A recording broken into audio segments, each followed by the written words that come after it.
They say messing with a Ouija board is like leaving your front door wide open in the middle of the night and shouting, "Anyone home?" The only problem is sometimes someone answers, and sometimes they don't leave. It started on a Saturday night. Jake, my roommate, had just picked up a dusty vintage Ouija board at some thrift shop. He thought it was hilarious. A throwback to his parents' teenage rebellion phase, he called it. He was cracking jokes about how we could ask the spirits what the hell happened to his love life, while Sarah, his girlfriend, just rolled her eyes. I wasn't laughing. Something about the board immediately gave me the creeps. It wasn't the worn-out box or the faded letters. It was the smell, like damp earth and rotting wood. You know that smell when you dig up a garden bed after it's been raining for days? That's what hit me when he pulled it out of the bag. But Jake didn't care. He was all about the theatrics. Candles were lit, the lights were dimmed, and I found myself reluctantly sitting on the floor with the two of them, staring at the planchette as it rested in the middle of the board. "All right, spirits," Jake began, voice dripping with sarcasm. "Tell us something good." First, nothing happened. No movement, just the faint crackling of the candles. Sarah was bored and kept checking her phone. Jake was already setting up his next joke when the planchette moved. Not a slow, hesitant slide. Not the accidental twitch of someone's fingers. It snapped into motion, darting from one letter to another. H-L-P. Jake laughed nervously. "Okay, who's messing around?" His tone was lighter than the look in his eyes. "Not me," Sarah said. Her fingers were barely touching the edge of the planchette now. "Dude, stop playing," Jake snapped, looking at me. But I wasn't playing. My hands were sweating, my heart was racing, and I couldn't tear my eyes off the board. Something about the movement felt wrong. Like the planchette wasn't gliding across the board but pulling. Like whatever was on the other side wasn't asking for help. It was demanding it. "Maybe we should stop," Sarah muttered, pulling her hands back. Her voice was quiet, shaky, but Jake wasn't having it. "No way, it's just getting good." He grabbed the planchette with one hand and stared at me like it was my job to keep the game alive. "Come on, man. Don't wimp out now." I didn't want to touch that board again. Every instinct in my body was screaming at me to walk away, but I also knew Jake wouldn't let it go. So, I reluctantly put my fingers back on the planchette, and Sarah hesitantly followed. "Okay," Jake said, trying to sound confident but failing miserably. "Who are you?" The planchette paused, then moved slowly to G, then U, then S. "Gus." Jake laughed nervously. "All right, Gus. What do you want?" The planchette didn't hesitate this time. It shot across the board, spelling out a single word. "Out." "What does that mean?" Sarah whispered, her voice barely audible. Jake was still trying to play it cool. "Well, Gus, buddy, I hate to break it to you, but you're probably already out. You're dead." He grinned at his own bad joke. But it didn't land. The candles flickered. Not the gentle sway of a draft, but a sudden, violent flicker, like something had blown across the flames. The temperature in the room dropped instantly. I swear I could see my breath hanging in the air. "Stop joking around, Jake," Sarah snapped, her voice rising. "I'm not doing anything." Jake shot back, but his bravado was cracking. The planchette moved again, faster this time, so fast it looked like it might fly off the board. "Why, oh you." The three of us exchanged nervous glances. "What about us?" I asked, my voice trembling. The planchette jerked violently, slamming into one letter after another. L-I-V-E. "All right, that's it. I'm done." Sarah stood up so fast she nearly knocked over a candle. But as she moved to leave, the planchette started moving on its own. No hands, no one touching it. It scraped across the board, dragging itself to a corner. Then, just as suddenly, the candle nearest to Jake snuffed out. "Did you see that?" Jake hissed, his voice barely more than a whisper. We all froze. The room was silent except for the sound of my heart pounding in my ears. And then, from somewhere upstairs, we heard it. A knock, not a light, casual knock. This was loud, slow, deliberate. "Did you invite anyone else over?" Sarah whispered, clinging to the back of the couch. Jake shook his head, his face pale. The knock came again. 3 times. Boom, boom, boom. It was coming from Jake's bedroom. I don't think this is funny anymore, I said, my voice shaking. Jake stood up, trying to act brave. It's probably just the pipes or something. Old building, right? But as he took a step toward the staircase, the knocking stopped. And then, the bedroom door slammed shut. Jake, don't go up there, Sarah said, her voice trembling. She was clutching her phone like it could somehow protect her. Relax, Jake replied, though his shaky voice betrayed him. It's nothing. Maybe it was the wind or something. The wind? Inside your locked apartment. I snapped. I wasn't even trying to hide my fear anymore. Jake ignored me, grabbing the flashlight off the kitchen counter. Look, I'll just check it out. 5 minutes. Probably something fell over. Jake, seriously? Sarah pleaded, but he was already halfway up the stairs. I didn't want to go, but I also didn't want to stay alone in the living room. Reluctantly, I followed him, each step creaking louder than the last. Sarah stayed behind, muttering that she'd call the cops if we weren't back in 2 minutes. The hallway at the top of the stairs was pitch black. Jake's flashlight beam cut through the dark, casting eerie shadows on the walls. The air was heavier up here, like something was pressing down on us. His bedroom door was shut, the same door that had slammed just moments ago. Jake hesitated for a second, his hand hovering over the doorknob. Maybe we should, I started, but he shushed me, twisting the knob and pushing the door open. The room was empty. See? Nothing, Jake said, though his relief sounded forced. He shone the flashlight around the room, illuminating his messy bed, the pile of laundry on the floor, the desk cluttered with old soda cans. But then the flashlight beam landed on something that didn't belong. The Ouija board. It was sitting in the middle of Jake's bed, the planchette resting on top. Nope, no way. That was downstairs, I stammered, backing up toward the door. Jake froze. Okay. Maybe I brought it up here earlier and I forgot?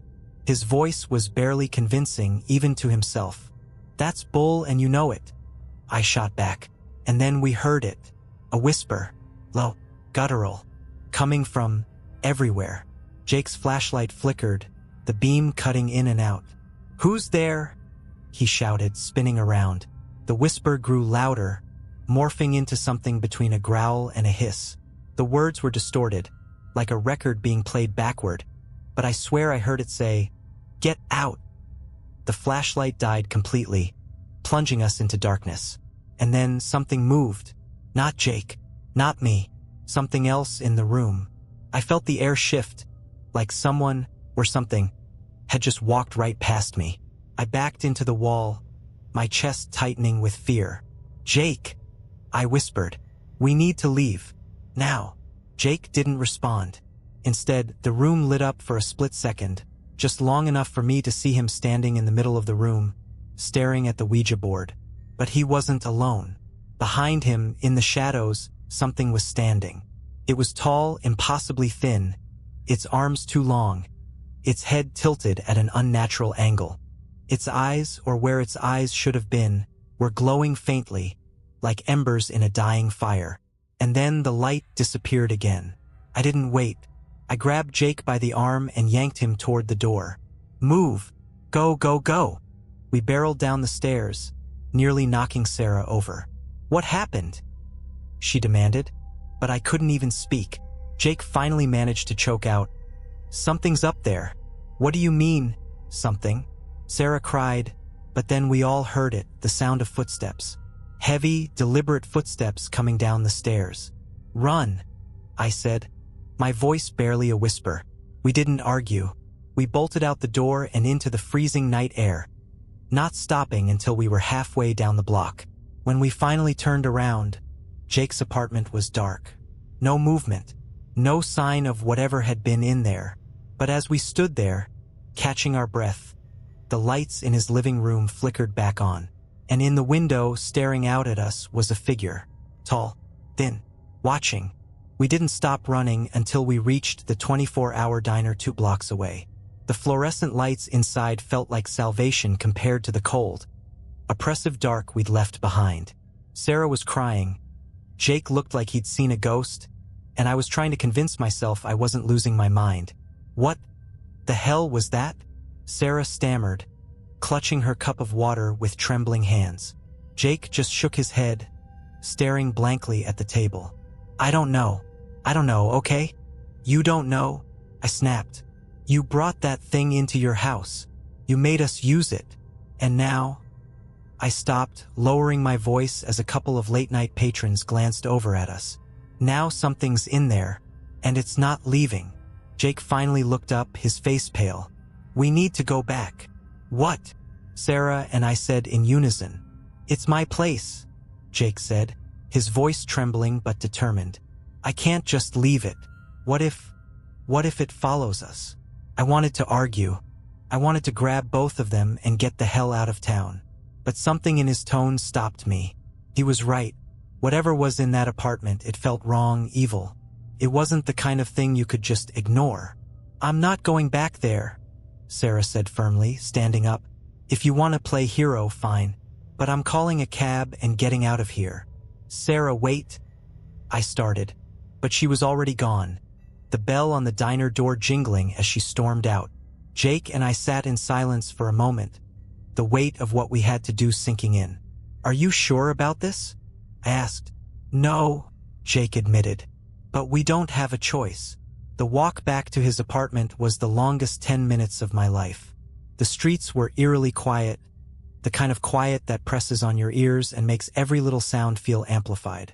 By the time we reached his building, I was practically shaking. Jake unlocked the door, and we stepped inside.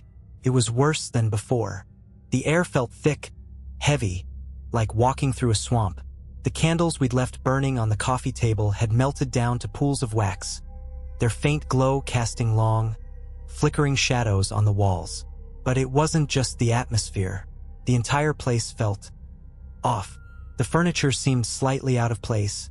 The angles of the room didn't feel quite right, like we'd stepped into some warped version of Jake's apartment. The Ouija board was still on the bed. Jake swallowed hard, his flashlight shaking in his hand as he led the way up the stairs. I followed close behind, every nerve in my body screaming at me to turn around and leave. As we reached the bedroom, the planchette began to move on its own. Slowly at first, then faster, skittering across the board like it was being dragged by an invisible hand. Wearehere. Oh God, I whispered. Jake took a shaky step forward. What do you want? He demanded. The planchette stopped, then slid to one final word. You. The temperature in the room plummeted. My breath fogged in front of me, and I swear I could feel something brushing against my arm. Something cold and clammy. Jake, we have to stop this, I said, my voice barely above a whisper. He ignored me, his attention fixed on the board. Why us? Why now? The planchette didn't answer. Instead, the room began to vibrate. The walls groaned, the floor creaked, and then the bedroom mirror cracked. No, not just cracked. The glass splintered outward, as if something on the other side was trying to push through. Jake, we need to go, I shouted, grabbing his arm. But before we could move, the mirror shattered completely, and for the briefest moment, I saw it. The same tall, thin figure from before, its glowing eyes locked onto us as it reached through the broken glass. Jake screamed, stumbling backward as the shards of mirror began to lift off the floor, spinning in the air like deadly shrapnel. Downstairs. Now, I yelled, dragging him out of the room. We bolted down the stairs, but the house was alive now. The walls groaned, the lights flickered wildly, and that low, guttural whisper was everywhere, rising to a deafening roar. We reached the front door, yanking it open just as a deafening crash echoed from upstairs. Don't look back, I shouted as we ran into the night, the air behind us thick with that awful, otherworldly noise. We didn't stop until we were halfway to Sarah's place. We reached Sarah's apartment, pounding on her door like maniacs. When she finally opened it, her face was pale, her eyes red from crying. "What the hell happened? Did you go back?" she demanded, stepping aside to let us in. Jake collapsed onto her couch, his hands clutching his head. "It's worse. So much worse," he whispered. "What do you mean, worse?" Sarah asked, her voice rising. Jake looked up at her, his face ashen. "It's not just the board. It's the apartment. The whole place. It's alive." Sarah's eyes darted to me for confirmation, and I nodded, still trying to catch my breath. "We saw it. The thing from the window came through the mirror. I don't think it's just haunting the place. It's trying to get out." Sarah's face went pale. "Get out? What do you mean?" "I mean, it's not just stuck there anymore," I said, my voice trembling. "It followed us. I swear I felt it watching us the whole way here." Jake shot up from the couch. "We have to destroy the board." Sarah's jaw dropped. "Are you crazy? You said it was moving on its own. What if destroying it just makes it angrier?" Jake hesitated, running a hand through his hair. "Do you have a better idea? We can't leave it there. What if someone else finds it? What if it's not the board?" I cut in. "What if destroying it just sets that thing loose for good?" The room fell silent, the three of us staring at each other as the weight of what we were dealing with sank in. "We need help," Sarah finally said. "Someone who knows what they're doing. A priest or an exorcist or a psychic," Jake interrupted. "A psychic?" I echoed, skeptical. Jake nodded. "There's this shop near the university. They do tarot readings, crystal stuff, all that new age crap. I never believed in it, but maybe they'll know what to do." I wanted to argue, but honestly, at that point I was willing to try anything. The next morning, we made our way to a little occult shop tucked between a laundromat and a pawn shop. The bell above the door jingled as we stepped inside, the smell of incense hitting us immediately. The walls were lined with shelves of crystals, books, and candles, and behind the counter stood an older woman with piercing green eyes and long, silver hair. She looked up as we entered, her expression neutral but curious. "You three look like you've seen a ghost," she said with a faint smirk. "Something like that," Jake said, stepping forward. "We need help." The woman's smirk faded as she studied us more closely. "This isn't about a ghost, is it?" Jake shook his head. "It's something else. Something worse." The woman motioned for us to follow her to a small back room filled with more shelves and a round table covered in a black cloth. She gestured for us to sit, her expression now deadly serious. "Tell me everything," she said. We explained it all, how Jake found the board, how we used it, what we saw. As we talked, her expression darkened, and by the time we finished, her hands were gripping the edge of the table. "You've opened a door," she said finally, "and you've invited something through." Jake leaned forward. "How do we close it? How do we stop it?" The woman hesitated. "The board is the key. It's not just a tool. It's a tether, a bridge between our world and theirs. Destroying it won't work. It'll just sever its anchor, and that thing will be free to roam wherever it pleases." Sarah swallowed hard. "Then what do we do?" The woman reached under the table, pulling out a small wooden box. Inside were several items: a bundle of sage, a vial of black salt, a strange-looking talisman, and a small jar of oil. "You need to bind it," she said, her tone grave. "Trap it back in the board and seal it shut. It's dangerous and it won't be easy. If you make a mistake—" She trailed off, shaking her head. Jake grabbed the box without hesitation. "We'll do it." That night, we returned to Jake's apartment, armed with the supplies and the woman's instructions. The moment we stepped inside, we knew it was waiting for us. The air was thick with dread, and the whispers had started again, faint but unmistakable. We set up in the living room, drawing a circle of black salt around the Ouija board and lighting the sage. The woman's instructions had been clear: light the candles, anoint the board with the oil, and chant the binding spell. Jake was the first to speak, his voice steady but low. "Spirits, we call you back to this vessel. Return to your anchor and be bound." The planchette began to move on its own, faster and more erratic than before. "Hurry," Sarah urged, gripping the talisman tightly. I started chanting the spell, my voice shaking but growing stronger with each word. The room grew colder, the whispers rising into a deafening roar. The candles flickered wildly, their flames stretching impossibly high, and then it appeared. The tall, thin figure stepped out of the shadows, its glowing eyes fixed on us. It reached toward the board, its movements slow but deliberate, as if trying to stop us. "Keep going," Jake shouted, throwing the last of the black salt into the circle. The figure let out an ear-piercing screech, its form flickering like a dying light bulb. With one final chant, the board seemed to absorb the entity, the room shaking violently as it disappeared into the planchette. And then silence. The air felt lighter, the oppressive weight lifting as the candles burned steadily once more. Did it work?" Sarah whispered. Jake picked up the board, now cold and lifeless. "I think so, but as we left the apartment that night, I couldn't shake the feeling that we'd only bought ourselves time. For weeks after that night, we all tried to move on. Jake moved out of the apartment, leaving behind most of his stuff. He didn't even try to sell the place, just handed over the keys to the landlord and disappeared into a new life.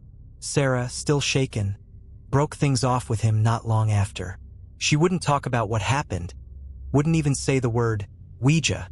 As for me, I threw myself into work, into anything that could distract me.